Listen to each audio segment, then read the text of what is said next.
All right. Well, good afternoon, everybody. My name is Dr. Martin Dominguez. I'm a physical therapist and I'm with the Virginia Center for Spine and Sports Therapy. Now, in my career, about 26 years now I've been practicing, I've had the opportunity to work with many LPGA players, many PGA players throughout the years. And it's been a wonderful experience for me. I've really enjoyed it. So one of the things I hope to do today is just share some of those things I learned with them, with you, that can help maybe prevent some injuries or maybe even help enhance a little bit of performance with golf. Now, I think to really understand what we're trying to do, it's really important to understand what's required physically with the golf swing. All right, and what skills are required with the golf swing. I think if you understand why, it makes the stuff make a lot more sense. Okay, so, for a safe and efficient golf swing, we're really going to be working on these basic skills: posture, flexibility, and balance. That's basically where we're going to start. All right, now, they're really not unique to the golf swing. I mean, all those skills are applied really throughout any sport, okay, and really in your daily living. And I think the thing to realize about that is, we only have one body, we only have one spine, and it's important to take care of ourselves. I mean, no one's more interested in your own well-being than you are. And I think it's real important to take care of yourselves. So we'll tie that all together. So first thing we're going to talk about is posture. And really, everything in the golf swing starts with posture. It's the foundation. You're going to build a house, you got to have a foundation, right? So everything begins with posture. So if you at a dress have poor posture, you can't possibly win. Now you may be able to compensate and do something to get the ball, the club head through, but I'll guarantee you over time that compensation will lead to some form of injury. Always does.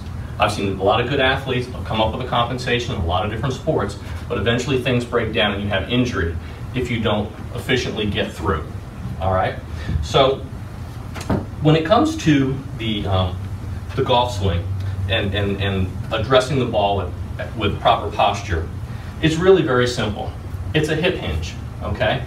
And the easiest way to do that is to take a club, and if you hold it on your sacrum, this part of your small back, notice there's still some air in here with the club, okay? It's touching the middle of my back, and my head is here. And essentially, it's just this. It's a hip hinge, okay? That's all it is. It's a simple hip hinge. That is the primary angle. And there's what? Two angles, right, that I talk about. I talk about primary and secondary angle. The first one is, welcome, come on in. Sorry. You're fine. Late. We're talking about primary and secondary angle, posture. It's good stuff. Okay. So, the primary angle, it's a hip hinge. Essentially, all it is you are folding in at your hips.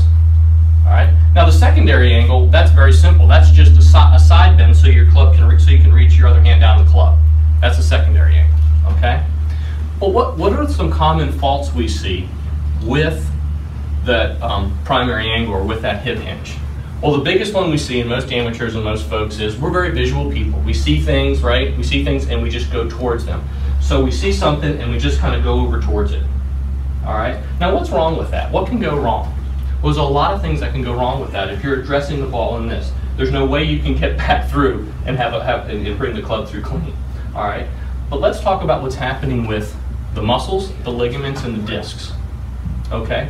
When you address the ball, when you're in this kind of a position and I'm bent over like this, okay? What would happen if I took a stick and I bent it like that? There'd be a lot of stress on that stick, wouldn't there? Right? So the same thing happens here. If I'm bending over like this at a dress, all right, I'm stretching out all those back muscles that run all the way from down here all the way up here. They run all up and down along the spine. I'm stretching all those out. It's like if I took a rubber band and I stretched it to the end, do you think it would be really hard to break if I just gave it a little extra pull? Not at all, right? Same thing happens with your muscles. If you're in this kind of a position, they're more easily strained because they're at their end range. They're also weaker. Muscles are much stronger in their mid-range. If they're all stretched out, right, they're going to be much weaker. They're not going to be working as efficiently. The other thing is when we're in that position, all the ligaments, again, are all stretched out.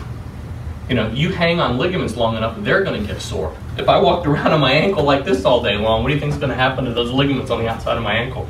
They're going to get real sore, right? So the same thing happens. And the other thing happens, now you guys are young, it may not mean much to you now, but there's a lot of different stresses and forces that can be placed on the disc. The disc is nothing more than a cushion in between each one of your vertebrae. All right, your vertebrae have discs in between each one of them. And we know that when those discs rotate, about half their fibers are weak when you turn. So imagine now, if you compress the front of them and then twist on it, you can set yourself up for more injuries to that area too, okay? But the biggest culprit, where the biggest devil is, if you were to dress the ball in this manner and not in a hip hinge, there are rules and laws that dictate how the spine moves, okay? And it will reduce your turn. You get about half your turn from your upper body and about half your turn from your hips, right? Is that fair? About 45 and 45, get 90? Well, if I bend over like this, watch, and I try to turn, I can get to about here. If I'm in a neutral position, I can turn a heck of a lot more. So if you're addressing the ball like a boiled shrimp, okay, you are going to lose your ability to have a big turn. Well, what happens then? Well, these guys can tell you all kinds of bad things happen, right? You're going to compensate with a lot of other things to try to get that club to do what you want. Versus if you're in a neutral spine, you can get the full amount of turn out of your spine that's available. Make sense? Okay. So that's what happens to the muscles, the ligaments, the discs, and your ability to turn. So, so you can kind of see that it's critically important that you do have a good hip hinge and you have good posture when you address the ball. But stop and think for a minute. Well, it also kind of makes sense then that in anything I do in life, any sport I play, it's probably a good posture to have. It doesn't matter if I'm playing golf or if I'm playing baseball or I'm playing basketball or wrestling, I'm weightlifting. It's all predicated around that same type of a posture. It's just efficient movement, right? It's less chance of injury, just efficient movement when you do that, okay? So then, why wouldn't we want to, in our daily lives, when we're doing different things around the house, like, we're picking up our room or we're emptying the dishwasher or making our beds, right? Anything, any kind of functional activity, that we also use those same efficient functional movements. Another thing think about all the stress that is put on our back with the world we live in, with computers, right? And, tech's neck, right? I mean, your head weighs a heck of a lot, and you're sitting here like this, that's a lot of strain on your neck. So why wouldn't we want to, if we know all the stresses and forces that can get placed on our spine, why wouldn't we want to also use those efficient movement patterns in everything we do in life? It would kind of make sense. Why do I want to put a lot of extra stress on my spine when I want to play sports or do other things and not have a lot of pain going down the road in the future? It would make sense then to try to incorporate those natural efficient movements with everything I do. And then there's one more thing that also is very interesting about posture. They've done studies and they've looked at things like self-confidence and your ability to deal with stress and how your posture affects that. And guess what they found? They had people who stood in what they called an open stance, or good posture, good alignment, and people that stood with what they call closed posture, basically slouching, all right? And guess what they found? They had people stand, well, they called it a superhero pose, right? But they just had them stand like that for 2 minutes, and they had other people stand like this for 2 minutes. Guess what happened when they tested them? The people that, of course, had the better posture had more self-confidence on any of the scoring in the tests.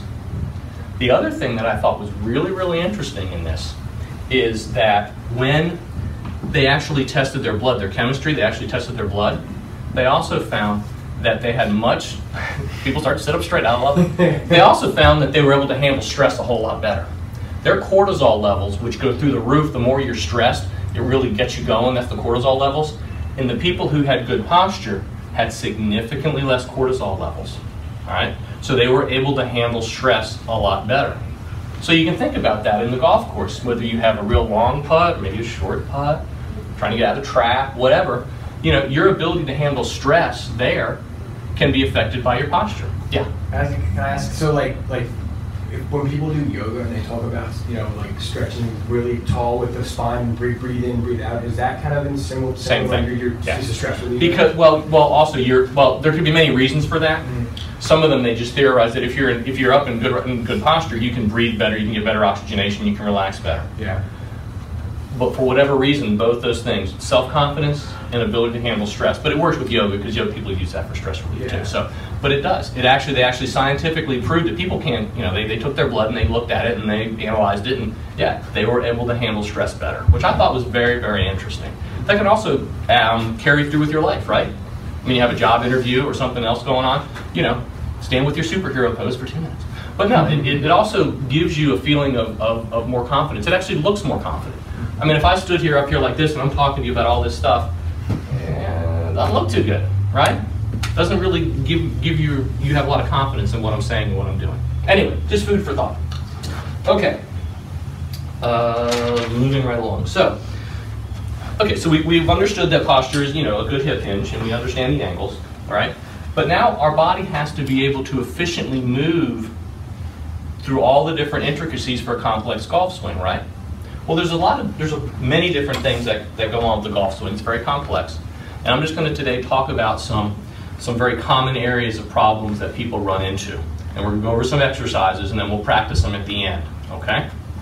So, I don't know what I meant to say. If anybody's more interested in the stress and how it affects you, you can go on YouTube, look for, just put in like superhero pose, and you'll see there's some TED Talks on that actually, on Ann Chubby, C-U-B-B-Y, I think, but just thought I'd say that. Okay.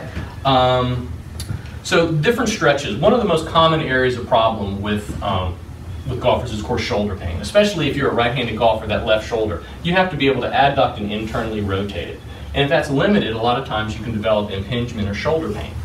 So a real easy stretch to try to loosen up the posterior shoulder is just bringing your arm across, taking the other arm on that elbow, and just gently pulling it towards that opposite shoulder here. And just hold that for 10 or 15 seconds.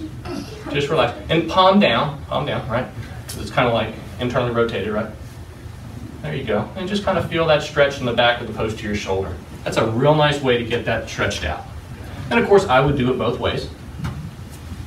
Don't want to walk in circles. There you go. All right. So that's one way to get at the shoulders. The next is to help with a lot of the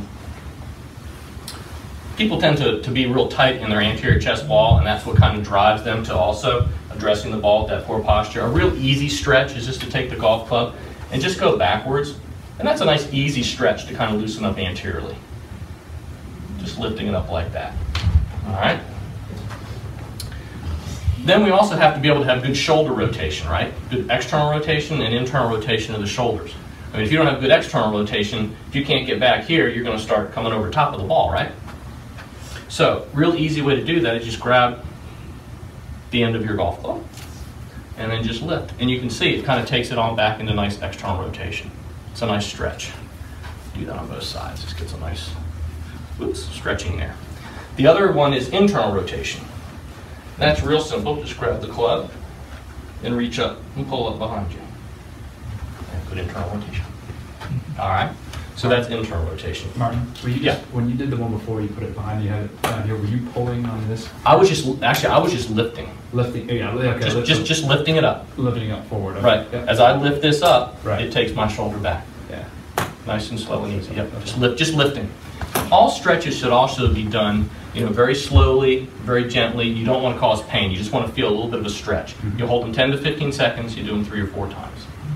At the end, we'll give you the address. We put these all up on our YouTube station with just the stretches, so you'll have reference to them. Then we'll put them up at the end, so you'll have reference again. Okay.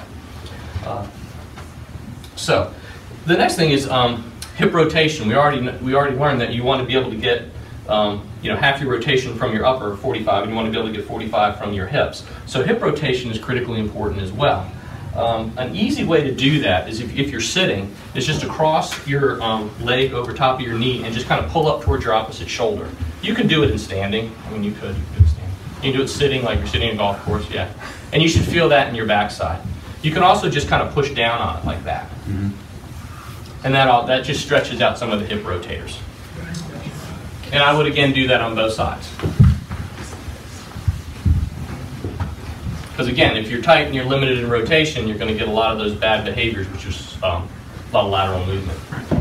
All right. Now, the exercise that I really stress a lot with folks, especially folks that have back pain, is hip flexors, the muscles that run from your femurs to your spine. They're a nemesis. They create a lot of problems. They'll influence your ability to address the ball properly. They'll cause a lot of restricted movement in your spine. And the real sinister thing that they do is if they're tight, they will actually inhibit your core muscles from working optimally. It's just the way they work. So a real nice, easy stretch for those is to come down on one knee. We'll practice this, okay? And you tuck your butt underneath you. You have to do that. Otherwise, you won't affect a good stretch. And then you just come forward, and you'll feel a stretch in here. If you don't, and you just do this, you're just arching your back. It doesn't do you any good. So you have to tuck your butt, and you have to come forward like that to feel the stretch down here. Oh, that feels good. All right. Any questions about any of those? We'll practice them at the end, and we'll show you where the station is. All right. The last piece of the puzzle is balance. Balance is very important. It's you know, you have to have the right posture. Your body has to be able to move through all the ranges of motion. But if you don't have good balance, again, your center of mass, your center of gravity, is going to then start to move outside your base of support, which is your feet, right?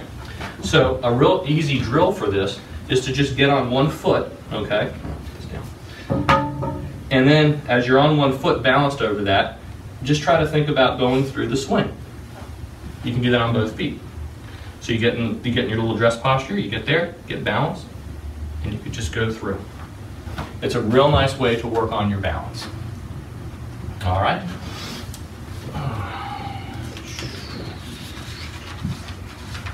Okay, so just to kind of review, you know, we've talked about posture and how important that is for the golf swing and how important it is for just doing everything as you're trying to go about your daily activities. We've talked about how important it is to have range of motion, okay, and to be able to go through and efficiently do all the movements you want for a clean, safe, and efficient swing. So, and balance. Now, the idea behind that is if you can bring the raw materials of your, good posture, good balance, and good flexibility to one of these guys here, now you have all the raw materials it takes to be able to get through efficiently and safely through a golf swing. Nothing's more frustrating than if you're trying to learn a new skill and your body won't let you do that. If you have limited hip rotation, you're dressing the ball poorly, you have poor shoulder rotation, it's impossible and it's very frustrating to be able to take yourself and move your body through the full golf swing. But if you do those exercises and those stretches and then you work with your professional here, they will be able to then take that and get it into a nice fluid swing, help you groove the timing and the tempo, and then you can put it all together. All right, any questions? How about we practice some of those stretches? Is that good? All right. We want to work in here since it's so windy outside. Yeah, we can just do it in a circle. We'll practice the hip hinge, and we have enough. Actually, these would be fine right here, right? Yeah. Do you guys all want to go grab a club from your bag? What would you work? Out there? Yeah. Go grab like a 7-iron, guys. Perfect. Yeah. Yeah. Let's do that.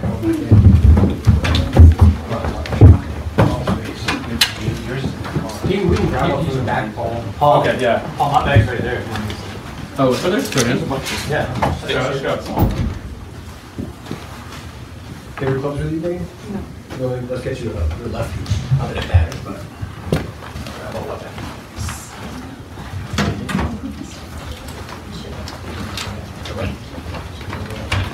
All right, we'll kind of just make like a circle and see what we can come up with here. Starting from max, let's make like a U. Right here. There you go. Good job. Make a U right around that way. Right. Good stuff, guys. All right. Let's start with just kind of see if we can get that hip hinge. We'll put the club against our sacrum, which is this low part of our back, right here below our belt line, middle of our back, in here, and it should all touch. And see if we can go down in that kind of a hip hinge. Sure. So you should be bending your knees and bending. There you go. Decent. There you go. So when you go down, it's not something where you want to do. We're not doing this, right? We're not doing this. We're basically our bottom slides down and back. Okay. So if I was to do that, there you go. So put your feet a little bit further apart, like you're addressing the ball, right? Stand up straight again. Stand up straight. And then just fold in right here and come on down. There you go. Good job. Can you touch the back of your head up here? All right. We're going to go with an extra belt. A little bit more strength. I'm just working. Yeah. Posture is something that we'll See what's going on here? Yeah. That's a very common thing for girls to do, to let their knees come in like that. We want to try to think about them being more in line with our feet. Okay, I don't want to see them coming in. I want to see them more here. Okay, and when you go stand up straight. Stand up straight. You're fine. This is going to help you. And then just go ahead and just pinch that. There you go. Just down like that. Not so much leaning your head forward. Your head comes down as your bottom goes backwards. Drop it down. Okay. And this should stay here. This should stay here. We should make a hole there. So you should just go back like that. There you go. So come up. Stand up straight. Let your hips come towards my hand. Let your hips come towards my hand. Now, we're going to push your hips backwards towards that door. There you go. Excellent. Come on. Now push your hips back towards that door. There you go. We don't want to do this. We want to do this. Okay? You're sitting down, maybe. Like you're sitting down on a little stool there. And would this help with those knees not to come in? Actually, what I would do is I would put a piece of band around her knees so she has to hold them apart. Because it's the whole opposite, right? Yes. Yeah. He talks about that. Fighting against and not fighting it. Yeah, a little bit.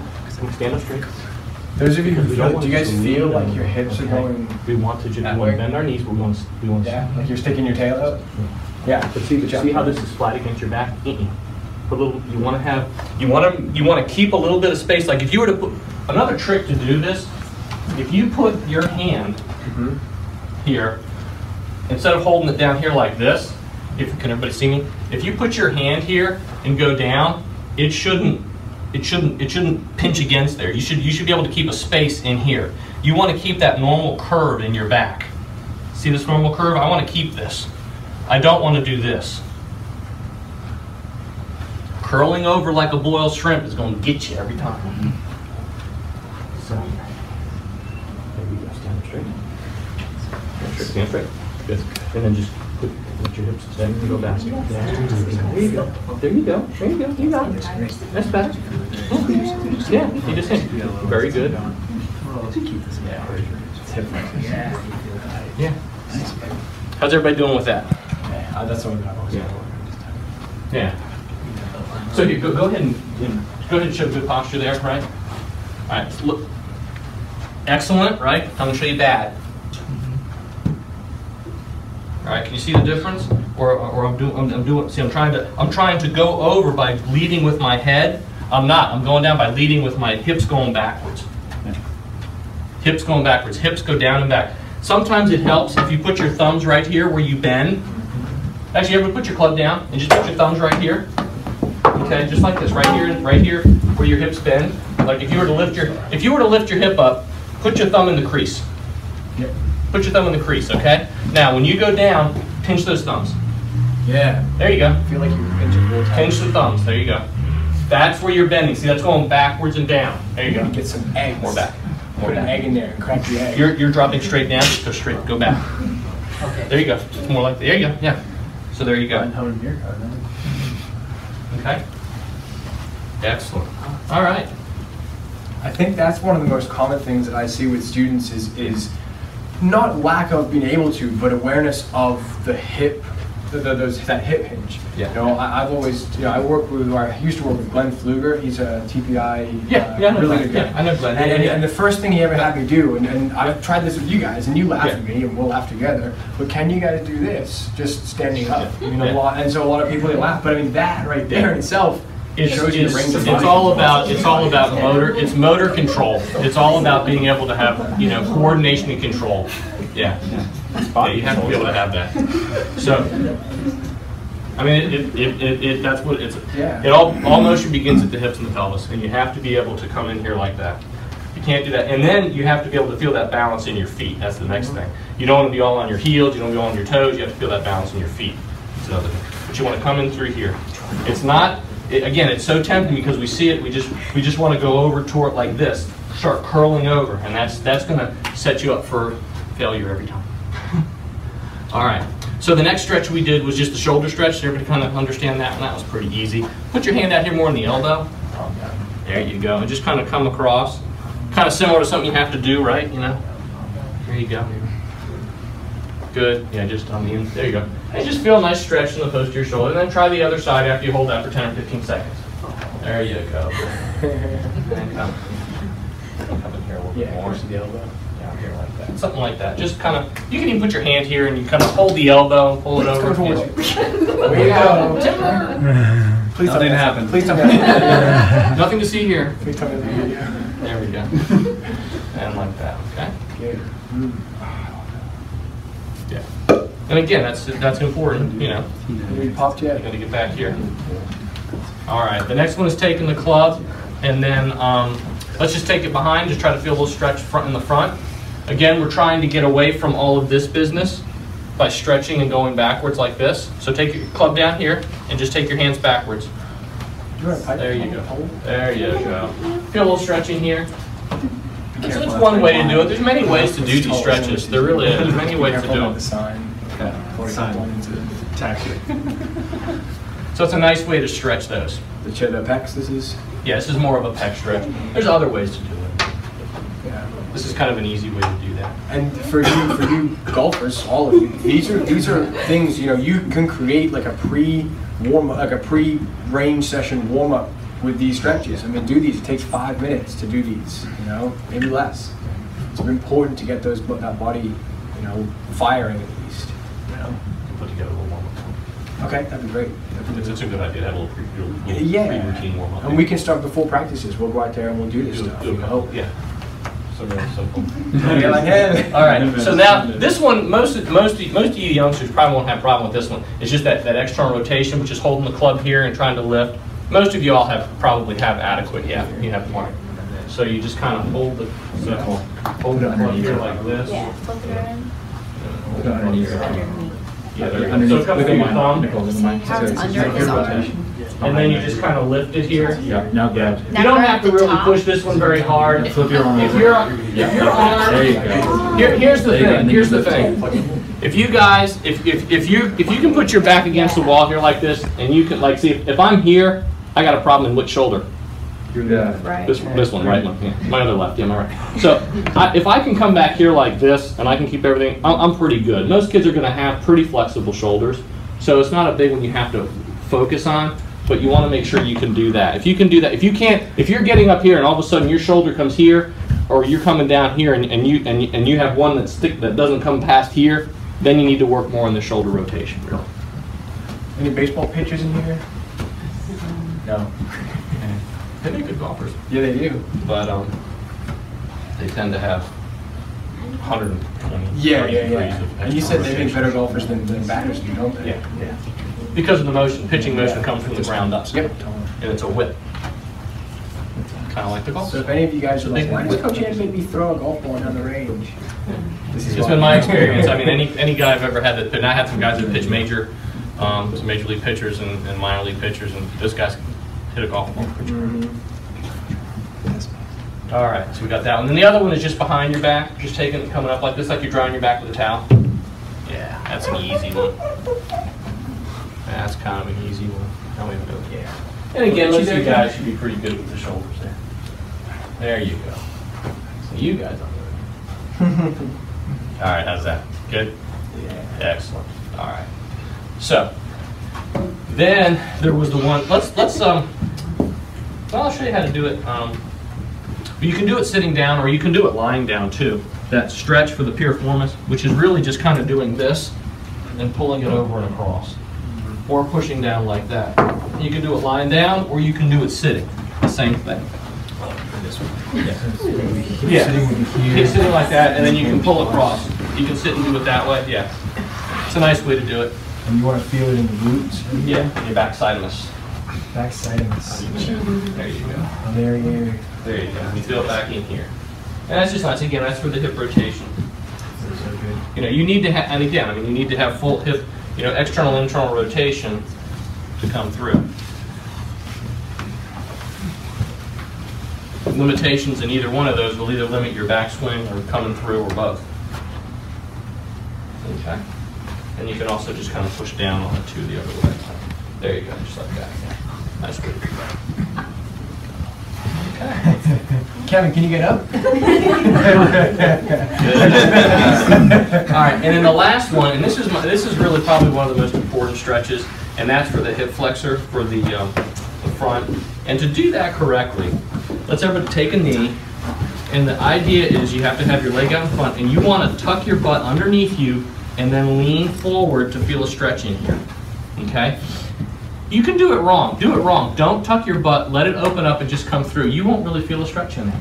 Oh, yeah. Right? Now come back, and I'm going to come around each ear because this is important. And come and tuck underneath and then come forward. And you'll feel it right down through there. Yeah. Maybe a light bulb just I love it. Yep. It's like when you feel that, it's like, wow, what a difference. Yes. Yeah. So come on back here a little bit. That's why I shanked it. Tucked underneath. Yeah, that's why. Okay. How we doing? Come back here. Hey, Tuck your tail underneath. welcome to And then come forward. Feel it over on the left. Yes. That feels so good.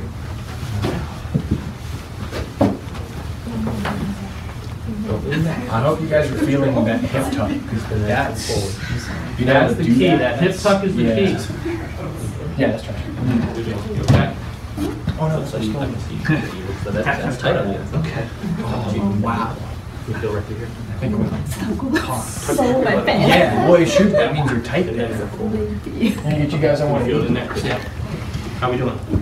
Yeah. You wanna feel sore? You're like dummy probably. Okay. Yeah. Just come on up real quick. It's okay. Put a knee down. Put your foot out in front. Set up straight in front. Now see, the thing is, some people may have tightness, some people won't. It is individual. These are generalized stretches for everybody that that kind of cover the whole board. But some of these things may not be tight on you. It may not. And that's okay. Because everybody is different. You're not feeling anything in the front? Not really. Anything down here? No, I stretched. Not really? No. He won't tell you if he does. Yeah. It's just one piece tucked in what you Yeah. And you, I know you got it. How are we doing over here?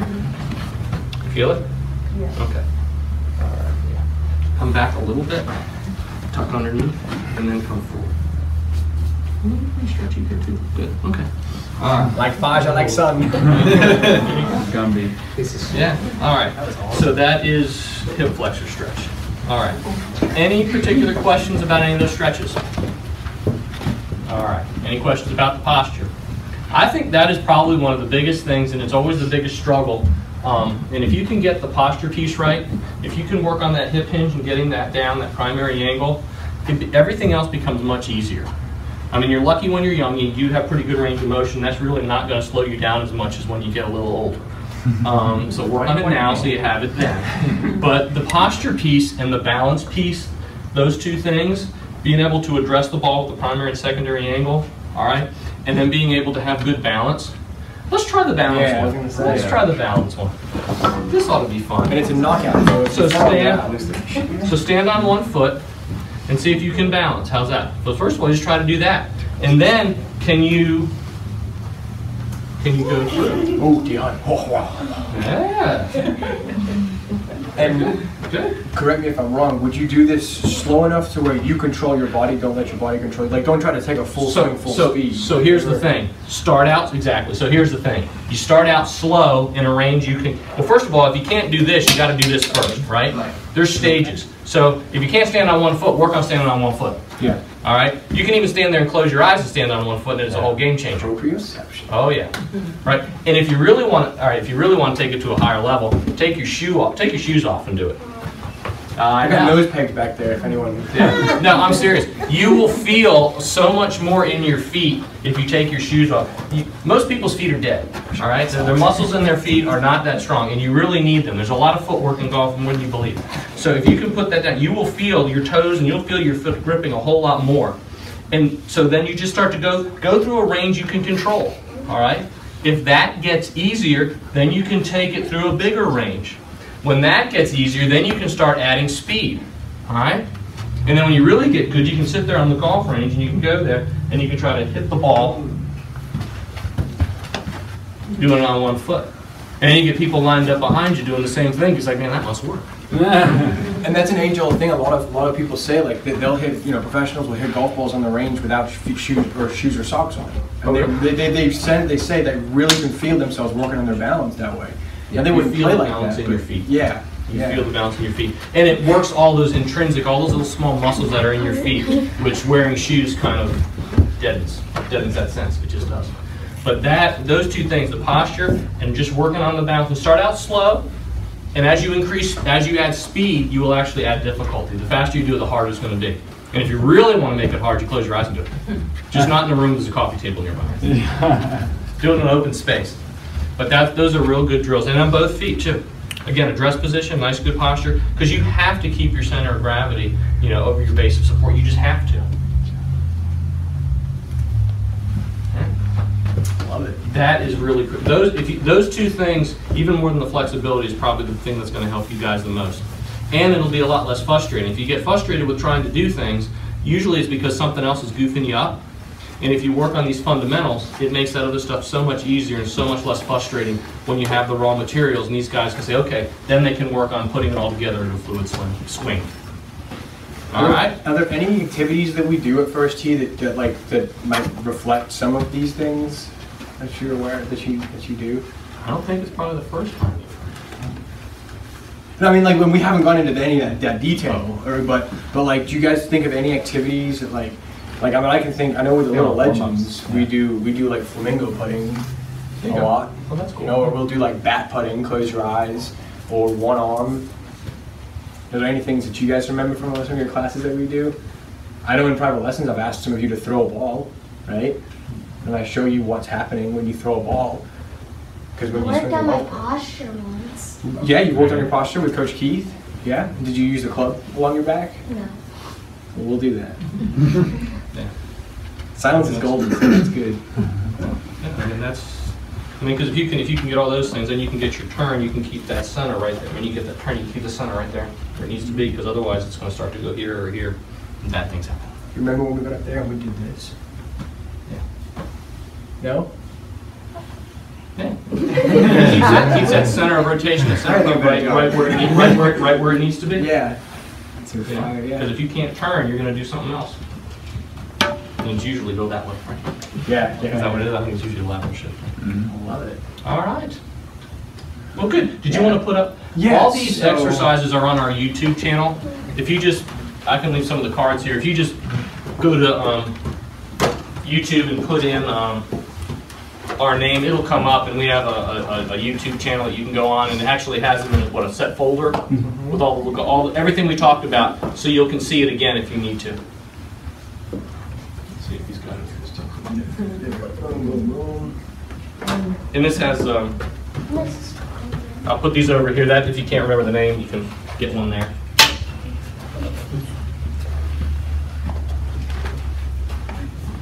Come on, technology. You can watch me be a TV star.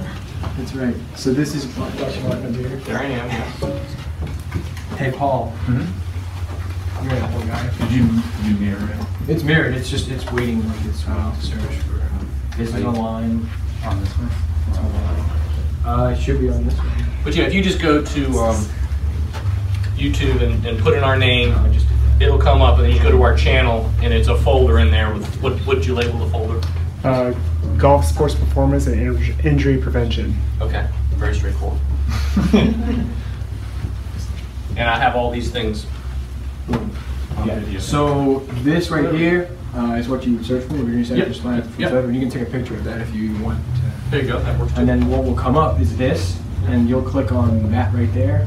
I'll just go back and do it again. This right here, and it takes you to their folder. And right down here, Dr. Martin has put in. There it is. Yep, a series of 6 golf sports injury prevention. So. Are we going to be on your YouTube channel? You want to? I've been filming you. 15 minutes of films. There you go. So. There you go. Yep. So you guys can take everything that we did here home.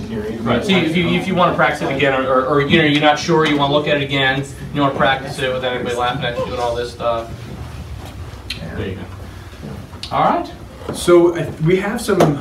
Mark is level 1 TPI certified, and it kind of meshes does exactly what Dr. Martin just showed us. Is it meshes some of these activities in the golf swing. So we have Mark's got sort of a series of activities that we want to go and see if you can perform them. We definitely got to go outside. Yeah. We'll go outside. So we will wrap up and everything. Right. Yeah. And on that site, there's a whole mess of videos of different exercises and everything. So a lot of that. Just remember that some things are more advanced than others, and you always have to start out with simple things and make them more difficult. Because I know if you go to that site, there's a lot of things, and sometimes your ability to do something may be different than somebody else's, and a lot of that's individualized, and you have to kind of figure out what you need to work on.